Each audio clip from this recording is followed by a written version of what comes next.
Hey you, perfect soul. This order of lower and upper levels described in Gnosticism, with pleroma as the spiritual realm and physical world as matter, also exists in other religious traditions. For instance, Kabbalah. Kabbalah is an esoteric method or discipline in Jewish mysticism that explains the relationship between the unchanging God, the infinite and the mortal, with finite universe, that is God's creation. The kabbalists also envisioned God as essence, unknowable and limitless, or the monad, and God in manifestation was the revealed persona, or the Barbelo. The Kabbalistic Tree of Life contains 10 sephirot, or attributes of God, which sustains the existence of the universe. In Gnostic terms, it is emanated aeons, through which the true God reveals its essence. So, will we, with the sephirot in the Kabbalah, understand better the aeons in Gnosticism? I am Sophia, PhD and author within self-help, spirituality, fantasy action and sociology. In this video series, I will describe my personal revelations from the Nag Hammadi collection, which you can find online in a Gnostic library. In my channel, you will also find an older video series with summaries of Revelation of John. Like and follow if it feels authentic to you. Now, the classical Gnostics was most active the 1st to the 4th century Common Era, and Kabbalah did not enter until the 12th century. But in between these time periods, there were other mystic schools that was shaped or influenced by Gnostic belief, where one is Merkaba or Hekalot mysticism that existed 2nd to 7th century. Therefore, there are actually links between Gnosticism and Kabbalah.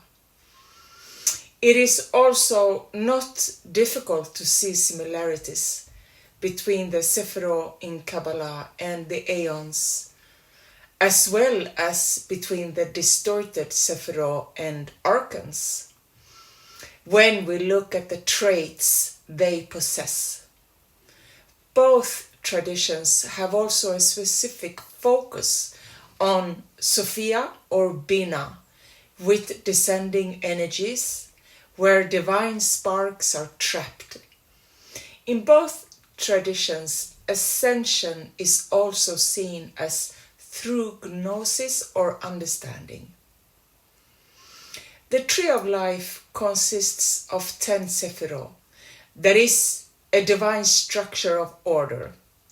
Over the tree is the Ein Sof, the infinite, endless, limitless, which cannot be grasped, which parallels the Gnostic idea of the Godhead. The first sephirot is then Keter, the crown that represents divine will, source of all creation, absolute compassion and pure potential.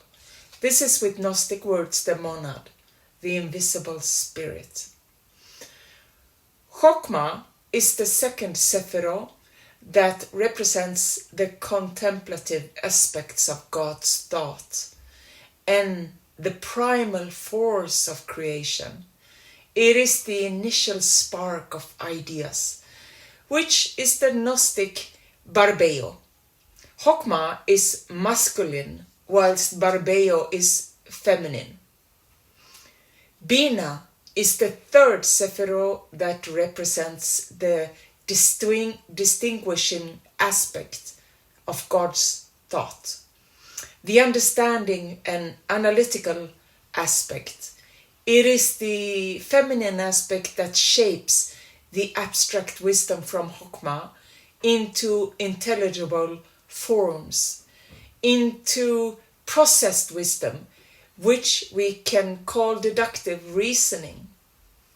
Bina then is the Gnostic Sophia.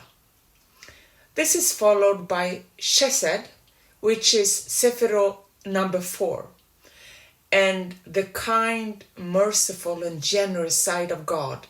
It is a loving kindness in masculine energies, and is in Gnostic view Christ. Next sephirot is number 5, Gevura, which is strength and discipline, justice and power. It is a feminine sephirot and is in a way positioned opposite Hesed as a balancing energy with boundaries and limits so that forces remain for creation.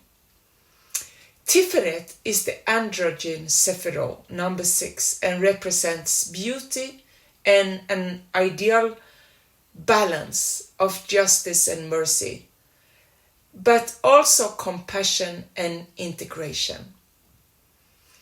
Netzer is a masculine sephirah that represents eternity and victory, and as sephirah number 7, a kind of border between the upper sephirot that mainly deal with divine will and the remaining 3 that focuses on human beings and their spiritual journey in life. Netzach reminds of the need to maintain endurance, ambition, and patience. Hod, number 8, is a feminine sephirah that focuses on the internal aspects of victory, such as majesty, splendor, sincerity, but also humility and honesty. Sephirah number 9 is Yesod, the androgyne channel through which the spiritual energies of the higher sephirot are manifested into the physical world. Sephirah number 10 finally is Malkuth, the feminine sephirot that represents kingdom and God presence in the world. It is the realm of matter that relates to the physical world with the Gnostic view. The sephirot and the aeons can be described as a divine structure or a holy tree. They express similar cosmology, even though the divisions of the sephirot and the aeons when it comes to masculine and feminine energies differ somewhat. There are also similarities in the specific traits of the 2 energies. The masculine energies are considered to be giving and sharing, which creates harmony and unity. The feminine energies are described as receiving and separating or distinguishing, as well as containing power. In both traditions, we see a great emphasis on the feminine flow. Sophia and Bina are both representing the feminine flow as symbols of the womb of all creation, or the Divine Mother. More about Sophia and Bina in coming videos. Like and follow if it feels authentic for you. Bye.